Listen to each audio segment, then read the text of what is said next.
property under market value. Number one, when a property is in poor condition, definitely helps you get a property under market value. You need to look past those things that present it very poorly, because sometimes with a coat of paint, a clean up, pulling out carpet, you've got nice floorboards underneath, or very minor stuff, you can bring that home back to life. So whenever I see a property that's empty, normally that's a sign that it was tenanted and that the tenants gave the owners a hard time and they're over renting it out again and they put it on the market. But whenever it's empty, a home is never presented as good as it can be. So generally, when it's empty, the owners also are not getting the rent.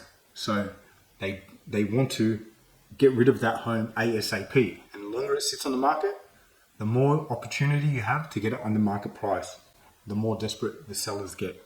Number three is time. So the longer a property sits on the market, the more negotiation power you have. One of the very first questions I always ask when I know a property has been on for over a month is, how long has it been on the market? Because once I get that answer, I know what negotiation power I have in this deal. And also sometimes you have tenants that make it hard to view the property, and when they do this, it generally detracts and makes it harder for people to buy the property or view the property, to even have an opportunity to buy the property. If a property is ever in a poor location, whether it's got power lines, if it's on a main road, if it's in a flood-prone area, it's generally under market price. But most of those things you don't want anyway, because that negative association to it will remain with it. In some cases, having a property on a main road is not a bad thing if you are going to maximize it with commercial space, with signage and stuff like that.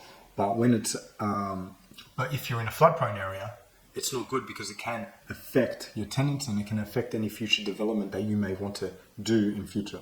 But on main roads, it's slightly different. But with power lines and stuff like that, you generally get a property under market price. So zoning, sometimes you get particular zonings, which might be commercial and industrial, but then you get residential houses on there. And for a home buyer, they don't particularly like this. So it generally makes, it's that grey area, but it generally makes the properties go under market price. When a seller's going through tough times, whether it's a marriage breakup or whatever it may be, or financial difficulties, or they've overstretched themselves, or they're in between a bridging loan, they're normally more desperate to sell. And when you chat to the real estate agents, and if you ask a lot of questions, sometimes you find that out. And when you find that out, you know the motivation that the seller has.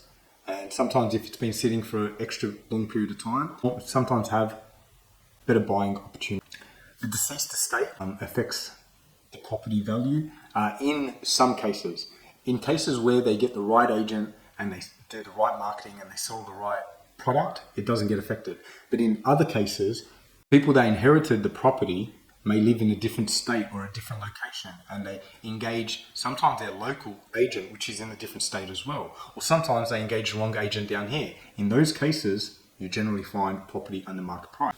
Your agent, picking the right agent is one of the most important key elements in getting the best price. But when you pick the wrong agent, there's opportunities to get a property under market price. I find that some agents are excellent to sell through, some agents are excellent to buy through. When you're buying property, hopefully you find the ones that are excellent to buy through, because you will get a property under market price. Media. When media does certain headlines and they scare everyone, it makes the market quiet. Or sometimes when elections are going on, it makes the market quiet. Or Christmas. So different periods can affect buying and affect the quantity of buyers out there. And in those times are excellent times to buy property, because you generally get property under market price. Mortgagee in possession. That means someone's stretched themselves, the banks have taken it off them, and generally banks just want to get their money back. So in those cases, you also get under market price. So as you can see, there's a lot of opportunities to get property under market value. But ultimately, you won't know this unless you do research. So that is a very key ingredient in knowing when a property actually is under market value. So doing as much research as possible is so important in buying a investment property or home. It's a numbers game, remember that.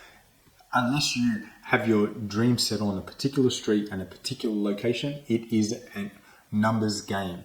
And I look at hundreds and hundreds of property generally before I buy investments. And I'm making offers on a significant amount as well before one accepts. I hope you enjoyed that, and I hope you got a lot out of that. Check out my other videos. They're all helpful. And if you think anyone else will benefit from this, please share it. And if you have any questions, write a comment below